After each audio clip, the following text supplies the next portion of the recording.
You, John Fitzgerald Kennedy, do solemnly swear. I, John Fitzgerald Kennedy, do solemnly swear. That you will faithfully execute the office of President of the United States. That I will faithfully execute the office of President of the United States. And will, to the best of your ability. And will, to the best of my ability. Preserve, protect, and defend the Constitution of the United States. Preserve, protect, and defend the Constitution of the United States. So help you God. So help me God.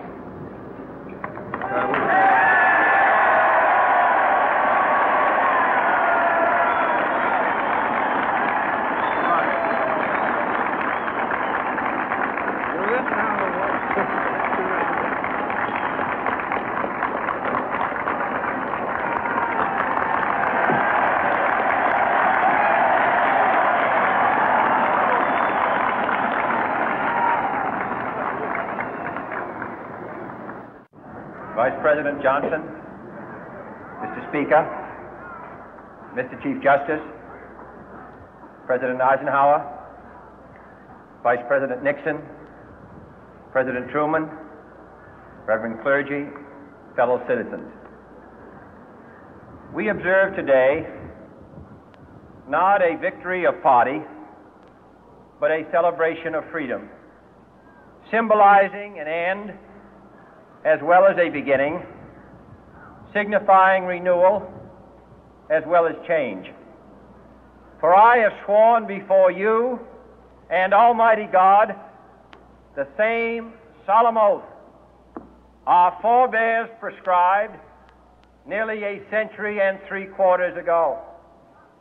The world is very different now, for man holds in his mortal hands the power to abolish all forms of human poverty and all forms of human life. And yet the same revolutionary beliefs for which our forebears fought are still at issue around the globe. The belief that the rights of man come not from the generosity of the state, but from the hand of God.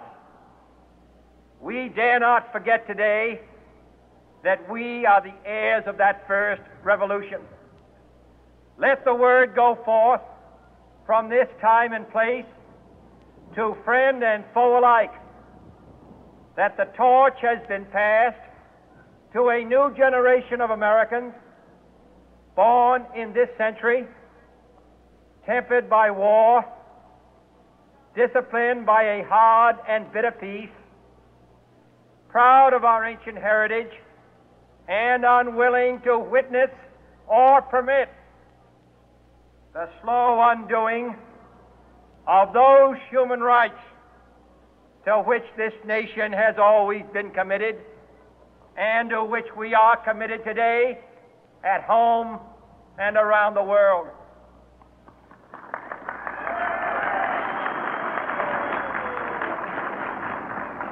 Let every nation know, whether it wishes us well or ill, that we shall pay any price, bear any burden, meet any hardship, support any friend, oppose any foe to assure the survival and the success of liberty.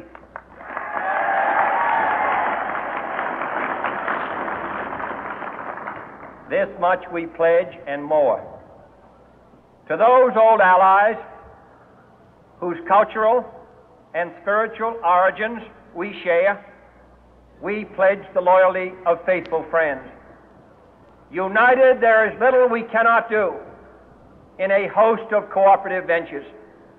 Divided, there is little we can do, for we dare not meet a powerful challenge at odds and split asunder.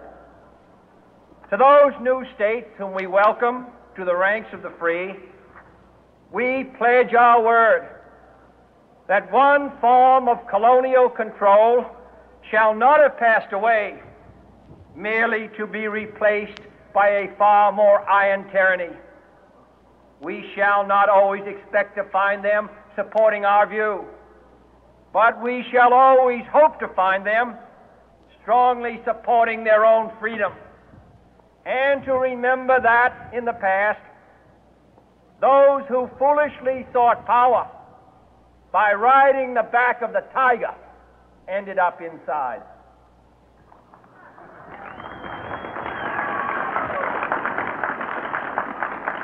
To those people in the huts and villages of half the globe struggling to break the bonds of mass misery, we pledge our best efforts to help them help themselves for whatever period is required, not because the communists may be doing it, not because we seek their votes, but because it is right.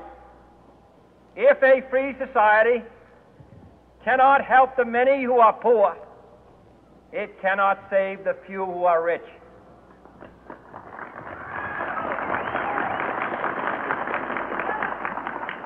To our sister republics south of our border, we offer a special pledge to convert our good words into good deeds, in a new alliance for progress, to assist free men and free governments in casting off the chains of poverty. But this peaceful revolution of hope cannot become the prey of hostile powers. Let all our neighbors know that we shall join with them to oppose aggression or subversion anywhere in the Americas. And let every other power know that this hemisphere intends to remain the master of its own house.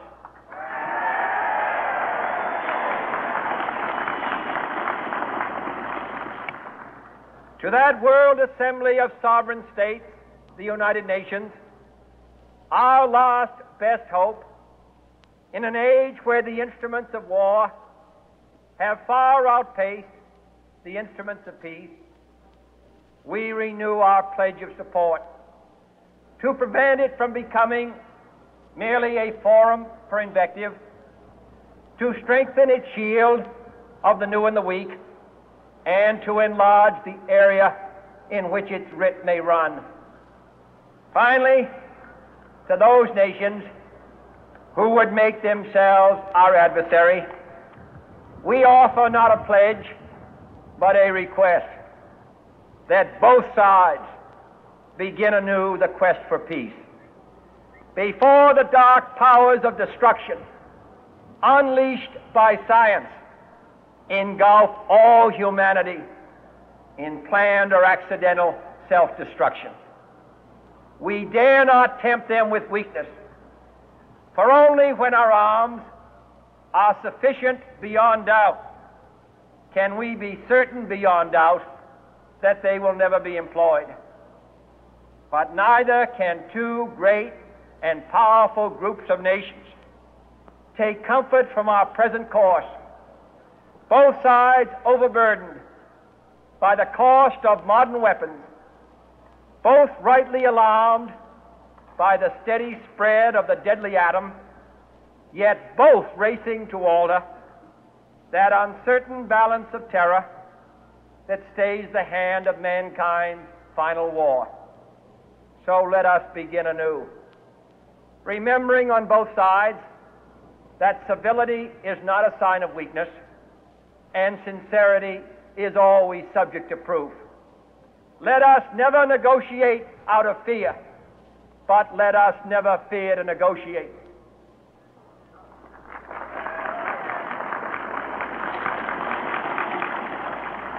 Let both sides explore what problems unite us, instead of belaboring those problems which divide us. Let both sides, for the first time, formulate serious and precise proposals for the inspection and control of arms, and bring the absolute power to destroy other nations under the absolute control of all nations.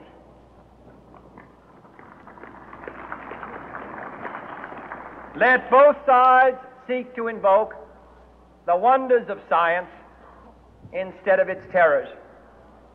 Together, let us explore the stars, conquer the deserts, eradicate